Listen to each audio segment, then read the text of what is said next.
Welcome to Coming Clean, the podcast dedicated to common sense environmental dialogue, environmental optimism, and real environmental solutions. This show is proudly powered by Ørsted.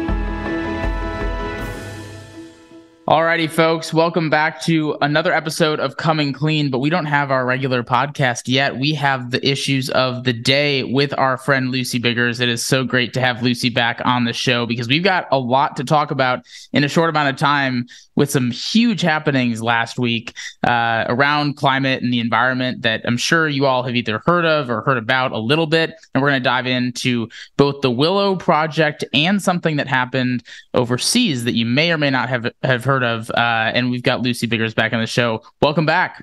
Hey, yeah, thanks for having me. I love talking all things climate and news. So this is going to be a good episode. Yeah, and it's not every week that multiple, I mean, there's more that we could even talk about, but it's not every week that multiple big things happen in the climate environmental space that most people hear about. But one of those things that happened last week was the Willow Project, an oil and gas exploration and drilling project in Alaska, was approved by the Biden administration early last week, much to the chagrin of a lot of environmental activists. And probably a few years ago, you and I would have thought, this is blasphemy. We have to stop this. And while for the sake of the climate, it's not like the best news in the world, there's some important realities that I think people haven't thought about, which is that, when you turn on your lights, when you power your homes, you're using a lot of energy. The whole world is using a lot of energy right now. And right now, oil and gas is the way that we're meeting those energy needs. That doesn't mean it always has to be that way. But with those realities in mind, you need to be able to continue producing energy in the way that people are able to use it in a reliable and affordable way. And so to me, the decision didn't come down to Biden being pro or anti-environment. It came down to him making a necessary choice of, do I provide low cost energy for people to be able to live their lives and continue having Americans be able to have that? Or do I push that can down the road and potentially, probably largely would, rely on other countries to produce that energy instead of us? What was your take on that?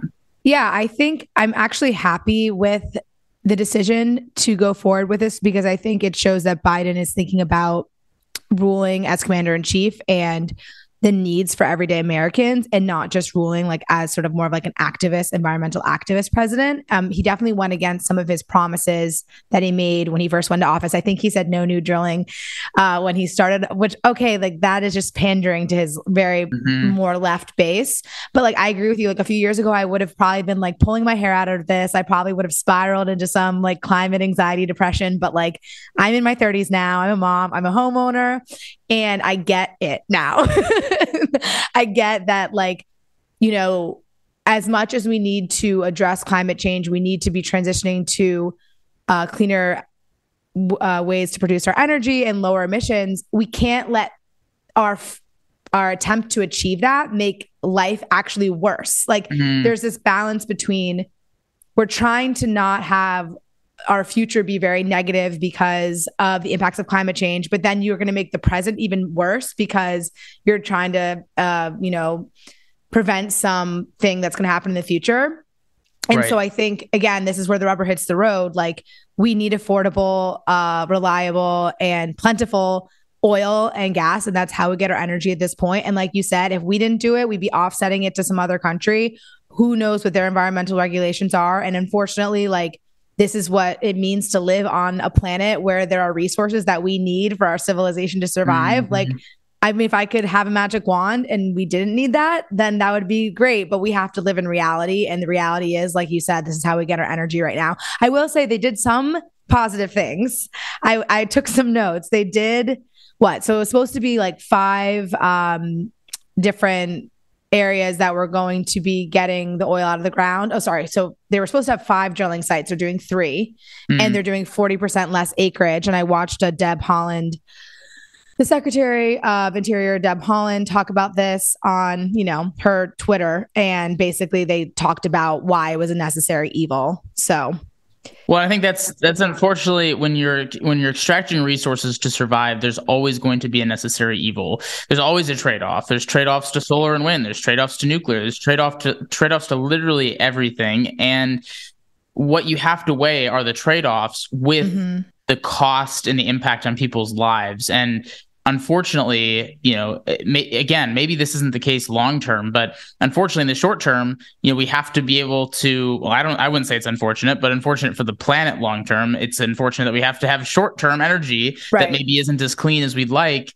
But really at the end of the day, I feel like there's just a lack of understanding that this is a human and environmental issue, that if the environmental solution isn't good for humanity, like raising energy prices or having more unreliable power, which is what would have happened if you would replace oil and gas too quickly, if you don't include the humanity part of the environmental conversation, it will never happen, because even a Democrat president will choose to err on the side of human survival. I hope so. Yeah, and you would hope so. So I guess, if you were a young activist that was really frustrated by this and might think that this is like a huge step back, would you see this as a huge step back, or is it more like we've been taking a lot of steps forward and this is just one of those necessary temporary step backs, like a 2-step forward, 1-step back thing? Right. I feel like if I was still in my sort of black and white thinking as an activist, I would be so upset right now. I'd probably be posting memes about, short term, like what was that? There's that meme that's like, well, it's like a barren planet. And it's like, but for a while there, our stock prices were through the roof or something. Like I'm like butchering it. But basically, like, I think my mindset would have been like, wow, we're just like, abusing the earth for like short term, like, gains. But then now I understand, like you said, the humanity aspect of it, where it's like, we need energy to have a functioning civilization. You need affordable energy to have a functioning civilization. And by the way, when energy goes through the roof and we don't have it because, foreign powers who don't like us are controlling it, like that's going to be probably a worse situation than your climate nightmare that you're thinking of that could happen in 15 years, depending on what, climate models you look at. So like, we have a civilization. It's got to keep running. And the thing that keeps it running is affordable and bountiful energy. Live in a society. And I'm so pro domestic oil drilling now. I can't who am I? Yeah. I protested Standing Rock very passionately. But like now I get that like the power of domestic oil production is so important. I remember like when President Obama was president and he increased domestic oil production so much and everyone sort of was pissed. And like, that was actually him being a good leader and knowing like the foundations of like, what's this functioning society. It's like bread and energy and like water. And I hate to say it, but I think President Bernie Sanders would have been forced to make the same decision. Yeah. It has nothing to do with who they are or how weak or strong they are. When the country has energy needs and they have to meet them in the United States, we're going to meet those needs. And every country does that. And the only country that really didn't do that was Germany, and it didn't work out very well for them. Yeah, they're struggling. But almost every other country, no matter how liberal or conservative they are making these same decisions.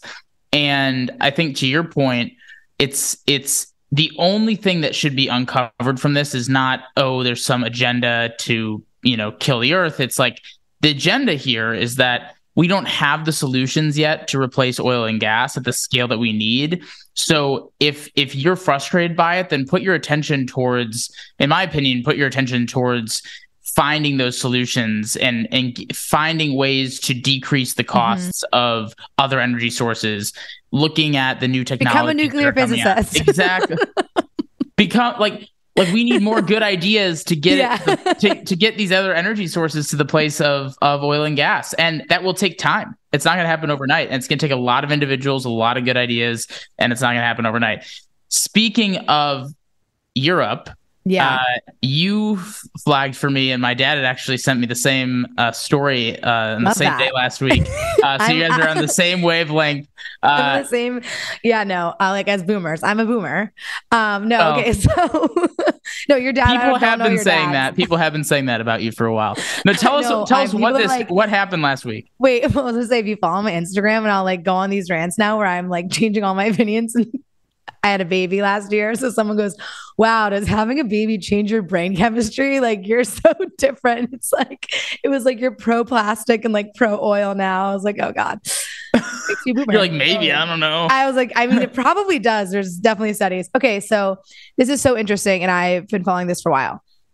So there's been a big push in the Netherlands to prevent their farmers from releasing nitrogen and polluting nitrogen. And so nitrogen comes in the form of animal manure and fertilizer, chemical fertilizer. And basically the Netherlands has really high like rates of fertilizer per like square acre or whatever compared to other parts of Europe. So like it definitely is an issue. But they also they're a really big producer and agricultural country. So and they have these farms, that go back hundreds of years in the same family. And so basically the government of the Netherlands trying to get in line with their climate goals, passed these laws to basically cut down on nitrogen pollution. And in the process of doing that, some farmers were going to basically get bought out of their land and get taken off their like basically ancestral farmland, or have to like give up half of the amount of cattle that they produced or whatever. So there was been protests happening since 2019. The farmers have driven into the cities. They've like put manure in the ground. They've burned things. Like it kind of reminds me of like if you follow the trucker protests that happened in Canada, like it's sort of that same energy. And like I feel like mainstream media if you are more on the left, kind of dismiss them as like those crazy like fascist farmers. Like they wouldn't really tell you what was happening. Anyway, so there's been a huge grassroots movement, and now these farmers just won 15 seats in the Netherlands Dutch, national parliament. So they are now the largest represented party in the country. Their party name, let me see if I can find it here. I should know it, but now it's not in my notes. But it's called something like here we go. Their party name is the Farmer Citizen Movement. And it's really cool. I love this. And so anyway, this goes back to this intersection between sort of the like UN, like people living in the cities making a rule being like, wow, that pesky nitrogen, we should make some rules. And then it like really impacts someone's real life and livelihood. And these are people who have like, again, been on this land for hundreds of years. This is their way of life. It's really, really sad. And so I'm actually really proud of these farmers that they've taken back their power. They're now going to be represented in Congress or in their parliament there.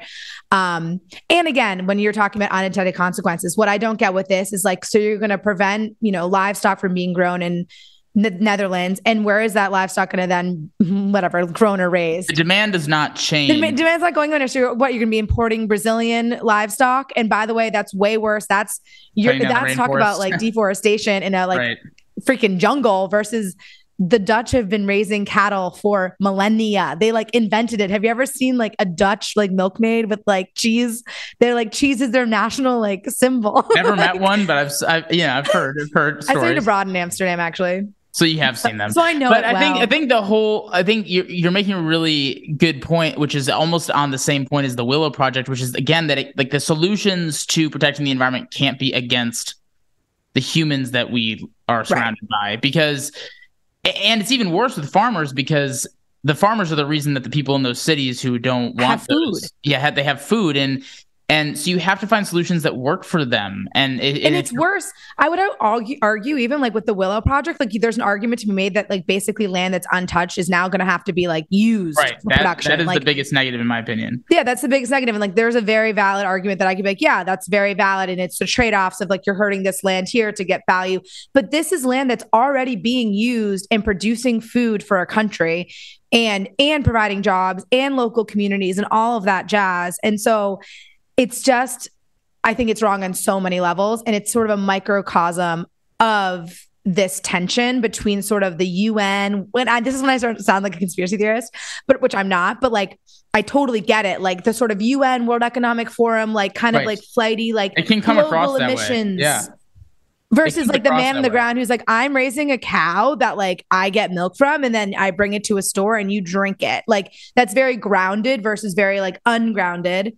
And they're meeting. And I'm glad that the people who are on the ground are fighting back. But it's also like CNN did an article that was like, the farmers' party that was backed by Le Pen and Trump like gained seats. And you're like, okay, well, what are you implying by just like putting Trump in the headline?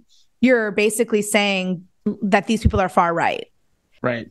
And they're just farmers that are needing to provide the resources that we all use day to day. And regardless of who the National Party leadership had, these issues are still real. And I think that's actually where, in America, our politics is so wrong too. Just because, someone supports Bernie or someone supports Trump or whatever, doesn't mean that there aren't valid concerns within their, belief system. And for a lot of Trump voters, there are some really important concerns that call them to, or make them feel like they need to support Trump, just like there's some very valid concerns why someone would support Bernie. Yeah. And without addressing those concerns, you're going to have a huge pushback like you saw by these farmers, and rightfully so. I mean, if they would have engaged them on the solutions early on, I can guarantee you that this wouldn't have happened. And they're being like targeted, where it's like, there's a whole other argument we could get into about farm. Well, I don't know. This could be a 5-hour podcast about this, but like even the idea of like animal manure and it's like nitrogen, it's actually still part of a human system or like a living system because the animals are alive and then they're pooping basically, versus like fossil fuel use is coming, you're digging up ancient carbon and putting it into the atmosphere. And so that's really what leads to, climate change as we know it. And so I also think there's an argument to me, like, why are you even targeting these farmers? They've got the power back, and that's really what matters. And I think, the moral of the story here is work with the communities that you want to reduce the impact from.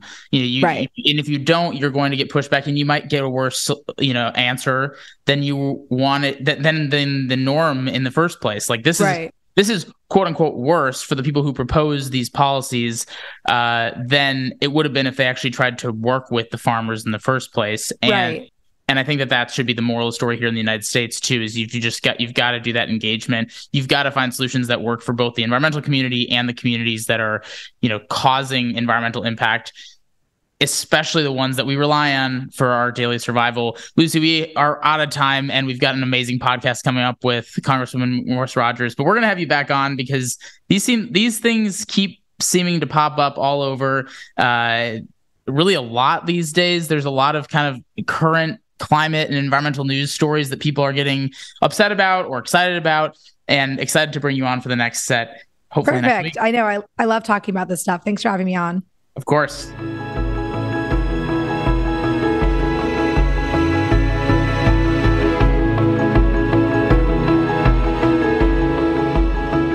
Benji Backer here with, sitting in person, one of my favorite people in the world, one of the most powerful people in Congress right now, Chairwoman Catherine Morris Rogers. We just had a great day in her district, touring some of the really amazing environmental and energy projects that are happening in Eastern Washington. I'd love for you to start out by telling us a little bit about why Eastern Washington is kind of leading the way in a lot of these areas, and also a little bit about your new position in Congress. Well, thank you. Thank you, Benji. It's great to be with you, and great to have you in Eastern Washington on the ground, seeing where Eastern Washington is leading the way in so many of the clean energy solutions that we want. We want to move forward nationally and all around the world.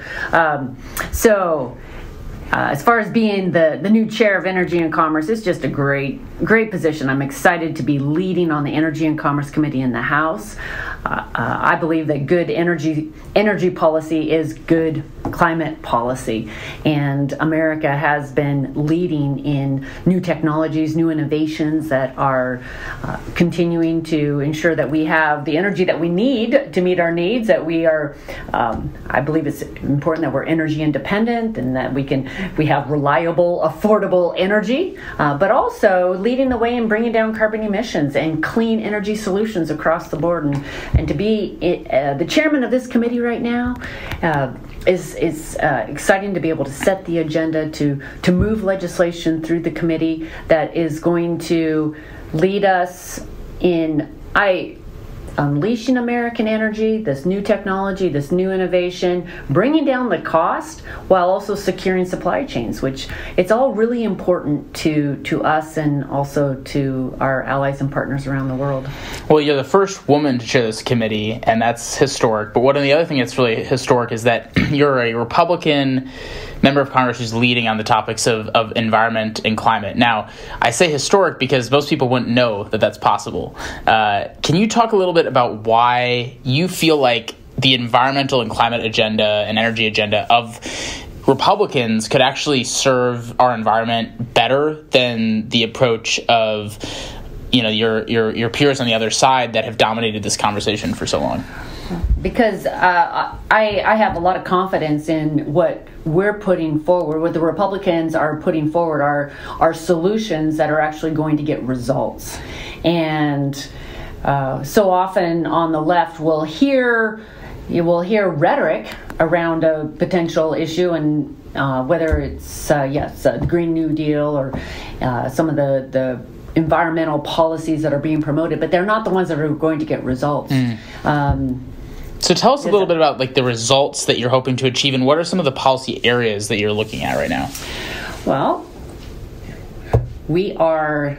I'm excited to lead on in Washington State. We are largely hydropower, so we have 70% of our electricity coming from hydropower, and I have long been leading on expanding hydropower, licensing reform, permitting reform that will ensure that we can actually have more hydroelectric projects, not just in Washington State but in the country. And we could double hydroelectricity, the largest renewable in America, without building a new dam, simply by investing in the technology. Only 3% of the dams current infrastructure on the ground produce hydroelectricity, and so it's one area. Nuclear, advanced nuclear reactors, the small nuclear reactors.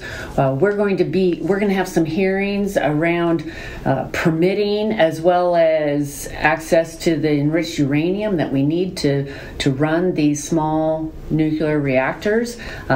Again, Washington State has been leading. We have a couple of companies that are leading on the research, cutting edge, next generation nuclear reactors. The two big issues that have to be addressed is around safety and also the waste. And the research now is underway to be able to use the spent fuel, which is really exciting. But across the board, I want us to be leading on permitting reforms that are important for wind and solar projects, oil and gas, carbon sequestration and carbon capture. I believe pipelines are important. They're the safest way to get product around. So we're really embracing an all of the above approach to energy, but embracing new innovation and technologies in every aspect of energy generation, so that we're doing it better and cleaner, and not just to meet our own energy needs, but also to lead the way around the world, where we are achieving our goals of bringing down carbon emissions and ultimately leading to a clean energy future. Yeah, what I really like about the agenda that you guys have put out there is that it's not trying to pick winners and losers before we know what works best. It's saying we are using all these different energy sources. How do we reduce the impact of all of those energy sources? And how can we improve the technology within all those energy sources? And then the winners and losers will come out. You know, like nuclear's technology could make that the cheapest, or maybe battery storage helps wind and solar become the cheapest, or maybe carbon capture is the cheapest way to reduce emissions, and oil and gas can continue with a large impact on our energy source usage because we can capture that carbon. So you're not saying that we have all of it figured out yet. You're saying, how do we move forward with the current realities we have now to a brighter future and not hold anything off from being pursued? And I think that agenda is the innovative agenda that we need. Not only are you doing that, but you're also working on what you said, which is permitting reform. Even President Biden's economists and analysts have said that almost all of the emissions that they claim will be reduced in the Inflation Reduction Act will not be possible without permitting reform. Mm-hmm. Can you talk about why that's been such a priority? And if you are hearing about permitting for the first time, can you help define what that is for people? Well, maybe I'll start by defining the issue of permitting and the importance of addressing and permitting and the permitting reforms that we're advancing as Congress. Permitting is probably the number one barrier to doing anything right now. So whether it's a solar farm that you want to site, it's taking 3-5 years to work through the permitting process. And time not only means that projects are delayed, but it also adds costs then to any project. We see it with transmission lines. A lot of focus on trying to get the wind and solar projects in the Midwest or in the middle of the country to the East and West Coast. Transmission reform or transmission permitting reform is necessary then, because siting a transmission line can be very controversial, time intensive. But it goes, hydroelectric projects take on average 10 years to relicense. Anything that involves federal funding, because of the requirements that we put in place, it's taking a long time. And when we're talking about wanting to address permitting reform, we're not talking about reducing environmental standards. We want to maintain clean air, clean water, soil. That is where we have the highest environmental standards of any place in the world. Right, and you want to keep those. Yeah. We want to keep those. We want to maintain the environmental standards, but a lot of times it's red tape. It's duplicate agencies. It hurts the environment.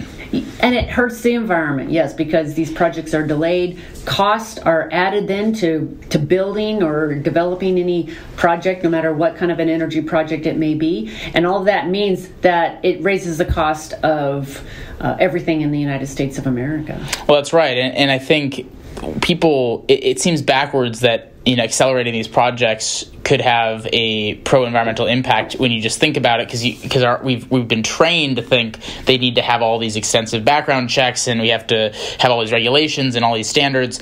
But we've over-regulated and we've over-standardized these things where it takes decades sometimes to prove these projects. At the very least, it takes a few years, and sometimes in between. And the technology has then changed, and everything, the whole landscape has changed by the time that project even gets approved. And so that's one of the biggest issues within the climate space right now, and it shouldn't be undervalued how much you're working on that. Well, and even as simple as involving stakeholders earlier on in the process, when there's a new project, getting those stakeholders involved at the very beginning, when you're working through the environmental impact statement and looking at all the different options that you want to take into consideration. Right now, that doesn't happen until the end, after the EIS is completed, and then stakeholders and concerned parties can issue their concerns or pick whatever they think is the best option, or they can take it to court and they can tie it up in litigation for years. I believe, and that's as simple as that is, involving the interested parties, the stakeholders earlier on in the process, I know that we'll get better outcomes. We'll be able to address the concerns earlier on while maintaining our high environmental standards and actually being able to build a solar farm or a new transmission line, whatever it might be. Well, yeah, exactly. And switching gears for a second, I think people on the right are oftentimes skeptical of Republicans engaging on this issue, and people on the left are oftentimes skeptical of Republicans engaging on this issue. If you were able to speak broadly to the right and the left, which will have a different answer, what would you say about why they should trust the Republican leadership on this? Well, the Republican leadership is committed to ensuring that we have reliable, affordable, clean energy in the United States of America. I am proud that America has led in innovation and technology. That's been the superpower of America, is that we are a very creative people we celebrate the ingenuity, the creativity of the American people. And I have the opportunity to meet people, visit projects, visit companies that are embarking upon some really exciting ideas around how they think that we can continue to improve our environment and bring down our carbon emissions. And yet, so often they just feel like the government at all levels is more of a barrier, rather than coming along and saying, okay, let's work in partnership. Yeah, let's work in partnership, right? During COVID, there's a company out here in my district. During COVID, they went to work on how to capture carbon from natural gas heating systems in commercial buildings. And I was like, wow. So these guys are home and they're like, okay, let's figure this out. And they figured it out, and now they are deploying this technology in New York City. Wow. Right? They have contracts and they're capturing it, and then they're actually being able they have another contract where they're putting it into the asphalt on the pavement. And I just think that is American ingenuity. And there's so many of those stories repeated over and over where people have ideas, but yet because of the regulatory climate, the red tape, the permitting that can take so long, a lot of times they're not able to move forward. Well, and I think what I'm hearing is that the Republican approach to this is about American ingenuity. It's about innovation. It's about knowing that we have challenges around the environment and energy and climate, but that we have the capacity to solve them, but that we also don't have all the answers in our tool belt. We don't have all the tools in our tool belt yet. And the last thing that the government should be doing is prohibiting those tools from being developed. And right now that's happening a lot. One of the areas that the Republicans have prioritized just in the last couple of weeks is releasing H.R. 1, which has a big focus on permitting. Can you talk a little bit about what's included in that? Right. Well, H.R. 1 it's like a down payment on what the Republicans want to do around energy. And this is one part of unleashing American energy. And permitting reform is so important to any energy projects, as we've been talking about. And so there's a major focus in H.R. 1 around permitting reform. It also gets into the permitting around natural gas pipelines, the exporting of natural gas. Natural gas has been this bridge to a clean energy future, and it's really because of the shale revolution in the United States of America, where we've been able to access more natural gas. That's really been the driver of bringing down carbon emissions in our nation. It's one of the best things that we could do, actually, to help our allies and partners around the world is to unleash, to export LNG. And so we also include provisions in this to export LNG. But this is H.R. 1. It's a start. It's a start, and then we're going to start moving on other aspects of our energy, climate agenda that we want to move forward, so that America can, so that we're bringing down the cost of energy and becoming energy independent. Yeah, and I think that combination of bringing down the cost of energy and reducing carbon emissions have to go hand in hand. We can't raise energy prices at the cost of, or we can't cut carbon emissions at the cost of raising energy prices, because you can't put the economics and the environment at odds. People have to be able to afford to live their lives and also protect the environment at the same time, and that's something that your agenda has really had a focal point on. One of the areas, yeah, go ahead. Well, and I might just mention also on H.R. 1, when we think about permitting, another area that the Republicans believe we need to address is around mining of critical minerals.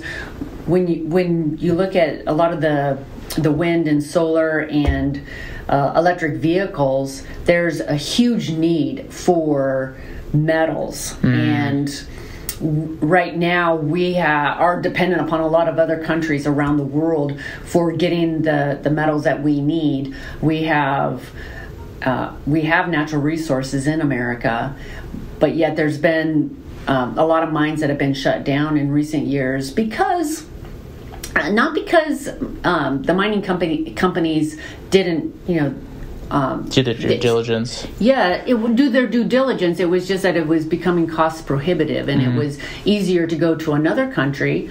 And we hear about Congo, slave labor or kids that are mining in other countries, where now we're getting our minerals, copper in Congo, where they have 10-year-olds out there mining, which is completely un-American, or China that has locked up a lot of minerals around the world, and they use Uyghur slave labor. So I believe that we need to address, again, permitting so that we can actually mine with the highest environmental standards. Right. Protect our water, our air, but make sure that we aren't promoting slave labor or other environmental disasters in other countries. Well, and I think we basically have two paths on this, and I hate to make it that black and white, but on mining we do.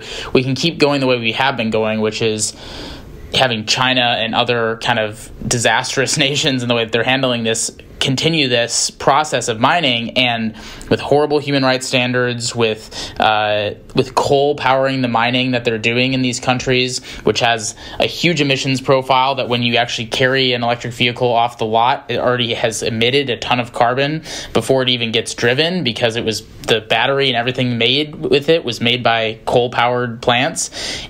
Or we can move that to the United States, where we have high environmental standards. We can build great high-paying jobs, and we can do things in a really economically and environmentally safe way. But we also have to, I think there's a lot of Americans that don't understand the realities behind where their minerals are coming from, that these phones and solar panels and batteries don't just show up out of nowhere, that we're using really poor standards environmentally and human rights-wise. So on that, the Energy Secretary Granholm recently, Biden's Secretary of Energy Granholm just recently talked about how she was really impressed by the way that China was doing things on the environment and energy. Can you respond to that? I have probably fairly similar sentiments, but would love for you to talk through why that is so wrong. Well, I was pretty outraged by the statement, and the members of the committee also were just completely outraged that our Secretary of Energy would somehow be lauding China's practices. China has is continuing to build coal-fired plants, continuing to increase its carbon emissions pretty dramatically. And in addition to that, China does not have the human rights or the environmental standards that we have in the United States of America. And to somehow laud China, it just made no sense to me. That is not the future that I want for the United States of America. And as the Energy Secretary, I believe that she needs to be she needs to be the champion for the high labor standards, the high environmental standards that we enjoy in this country, as well as the ingenuity, the innovation, the new technology that we have been developing here. China absolutely wants to control the metals and minerals. They see a future. They see one future. It's a very command and control type of future where they do not respect the individual, and I don't believe that their environmental record is. That their environmental record is what we're trying to move away from. That's right. And I mean, you believe what people do when they do it, and they have not been acting in an environmentally friendly way really since we've been able to track these sorts of things. I mean, their emissions are going up substantially, and she was lauding something that I think people need to understand, which is that China is building a lot of nuclear, a lot of wind, and a lot of solar. It's also building a lot of coal and a lot of oil and a lot of gas. Why they're doing that isn't because they care about the climate. It's obviously they're building all of the different energy sources. They're doing it because they know that they want to corner the market on every energy source and have control over every energy source, so that whichever one ends up being the biggest, part of our future, they have the biggest control on. That's why they're doing it. They don't care about the climate side of things. And so while they're building everything that they can to take control of the market, we're spending 10 years in a permitting process, not allowing a single nuclear plant to get built because of that process. So we're not only losing economically, but we're losing environmentally. And the Chinese government is able to use this as a geopolitical advantage while their emissions are going up, while our emissions are going down, while I believe our global emissions have to keep going down. China is the biggest opposition to that. And by I don't know if Secretary Granholm knows better. I would hope she does. But, this statement was so kind of out of left field to just pretend that they're doing all these climate things and then ignore all the anti-climate things that far overshadow it just seems either really ignorant at best and incredibly deceitful lie at worst. And I'm not really sure which one it is, but neither one of them is good. I know we're running short on time. I guess my last question to you would be this. Young people are wanting action on this issue. Mm-hmm. They don't trust the Democratic Party because they haven't taken steps in the right direction. It's been a lot of talk, a lot of noise, but not a lot of action. They also haven't heard an agenda from Republicans. If you had a room full of young people, which I know you do all the time, to tell why this approach that you're taking in this Congress and beyond is the best approach and what young people should be hopeful about within this topic, what would you tell them? Well, I would encourage them to engage because, yes, we hear a lot of talk and rhetoric on the left. Where we really need to get is to results. How are we actually going to solve the challenges around global climate change and the need to bring down carbon emissions while also meeting our energy needs and making sure that we have reliable, affordable energy. So I would encourage them to engage. There's a lot of ideas out there, and having the government decide, which projects are going to get funded or, what they think is best, I don't believe is going to in the end win the day. The American way has always been one where we've led by unleashing American ingenuity, creativity, technology, and that's where it's a problem solver's mindset. Well, and it's not a one size fits all approach to it. It is actually embracing the many ideas that the American people have, like whether it's the natural gas commercial building solution or many other solutions around the vehicles of the future. They may be, some may be electric vehicles, but I think we should be technology neutral. Let's look at hydrogen fuel cells. Let's look at the hybrids. Let's keep looking at what's going to make all sense. Options. The nuclear, wind and solar. Everything. Truly, let's imagine what's possible in all of this, and then we're going to work hard to solve it, but make sure that we stay focused on results. And there's a lot of hope that I have in the American people and the innovators that have, America has led the world in technology and in every sector. We've done more to lift people out of poverty, raise the standard of living more than any other country in the world, and we got to keep that going.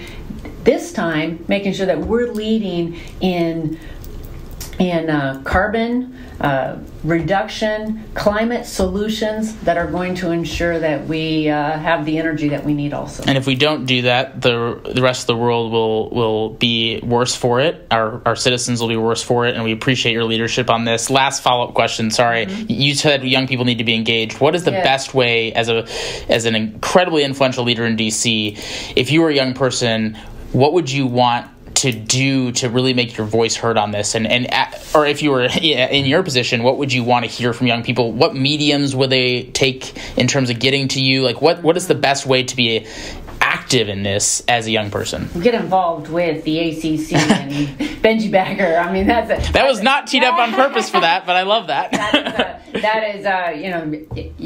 You're connected with every member of Congress, Republicans and Democrats, and I think it's just extraordinary the relationships that you build.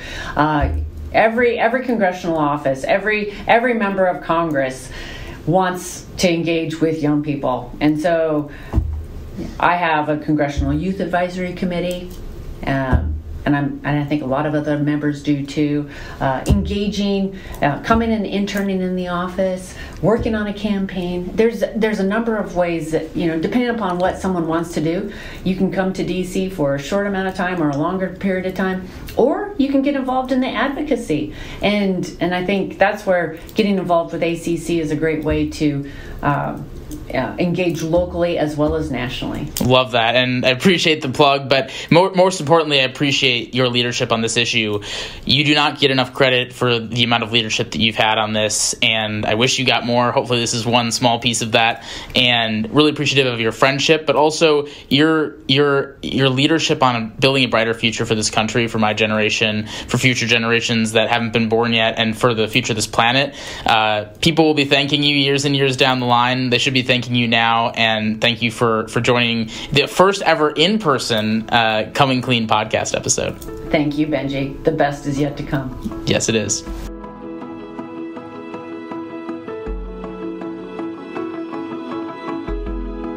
And before we jump, the Coming Clean podcast is grateful to be powered by Ørsted, a wonderful company strengthening America's energy security with reliable and domestic clean energy.